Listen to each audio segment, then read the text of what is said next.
Okay sir, thank you. बात समझिए कि हमारी जो क्षमता रही है पिछले 3 वर्षों में, उसमें 54% की वृद्धि हमने की है, जो व्यवस्था 70 साल में बनी थी उसकी तुलना में।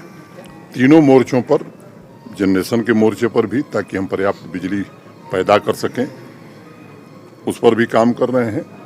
ट्रांसमिशन और डिस्ट्रीब्यूशन में भी क्षमता हमारी काफ़ी 3 साल में बढ़ी है। और आज जो 192 करोड़ के प्रोजेक्ट पूरे किए हैं कश्मीर डिवीज़न ने, इससे डिस्ट्रीब्यूशन की क्षमता हमारी और बढ़ेगी।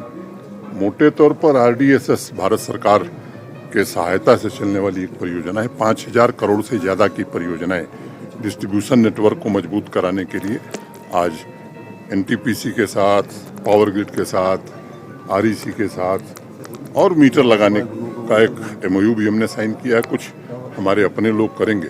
मैं उम्मीद करता हूं कि इस परियोजना के पूरा होने के बाद जो 24/7 क्वालिटी पावर का लक्ष्य हमारा है, वो लक्ष्य हम प्राप्त कर सकेंगे। सर, कल एक बार फिर से हमने पुलवामा में देखा कि एक अटैक हो गया, तो क्या सिक्योरिटी सिचुएशन है? ये अत्यंत दुर्भाग्यपूर्ण है, इसकी कड़ी निंदा मैं करता हूं। और जिन लोगों ने भी घटना की है, मुझे लगता है हमारी सिक्योरिटी फोर्सेस उसकी चिंता करेंगी। सिक्योरिटी में इस तरह की एक आध घटनाएं निश्चित रूप से लोगों के मन में संदेह पैदा करती है, लेकिन एक 360 डिग्री अप्रोच के साथ सिक्योरिटी सिचुएशन पर हम काम कर रहे हैं। मैं उम्मीद करता हूं कि पहले से स्थिति काफ़ी बेहतर है, हम एक आदर्श स्थिति बनाने में सफल होंगे। एक बात मैं और कहना चाहता हूं,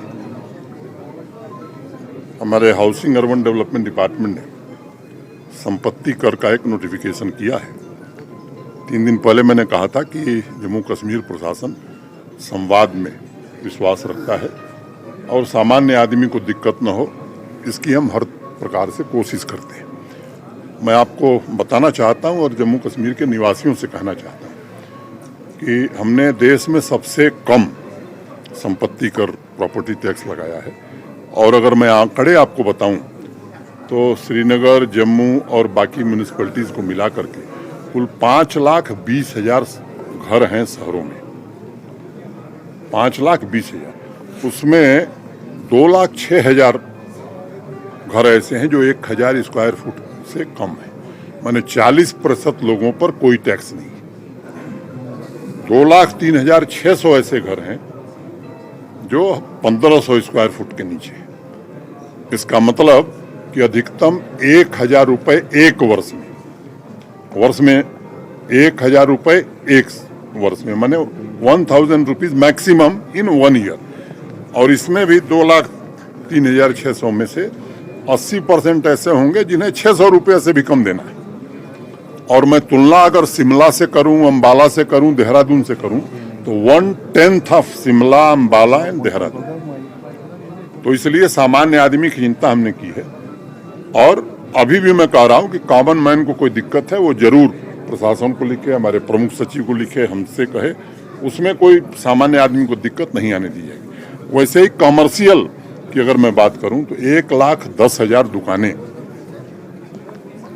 1,01,000 दुकानें हैं श्रीनगर, जम्मू और बाकी म्यूनिसिपैलिटीज में मिला करके। इसमें लगभग आधी 46% दुकानें ऐसी हैं जो 100 स्क्वायर फुट के नीचे की हैं, और उन पर जो एक वर्ष में खर्चा आने वाला है 700 रुपये। और 46,000 में से मुझे लगता है 80% ऐसे लोग होंगे जो 500, 550 के रेंज में होंगे, तो 50 रुपया महीना मान लीजिए। और 30,000 ऐसी दुकानें हैं जो जिनको साल में 2,000 से कम देना, ये भी तीनों शहरों से 1/10 है।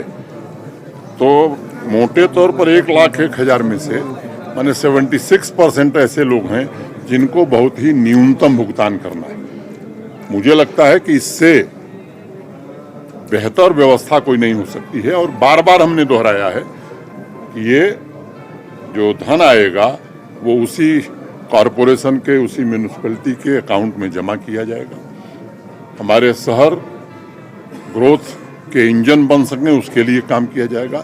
सामान्य आदमी की नागरिक सुविधाओं में बढ़ोतरी हो, इसके लिए इस पैसे का उपयोग किया जाएगा। कंसोलिडेटेड फंड ऑफ JKUT में वो नहीं जाएगा। मैं समझता हूँ, मैं जम्मू कश्मीर के सामान्य नागरिक से निवेदन करना चाहता हूँ कि आइए प्रशासन का सहयोग करिए, एक अच्छा जम्मू कश्मीर बनाने में हम सब आगे बढ़ें। Thank you. उस पर अब एक ही दिन में सब बात नहीं, G20 पर एक दिन विस्तार से आप लोगों जम्मू में को प्रोटेस्ट खाना खिला करके कुछ एम्प्लॉइज प्रोटेस्ट पे हैं। नहीं, आपको गलत सूचना।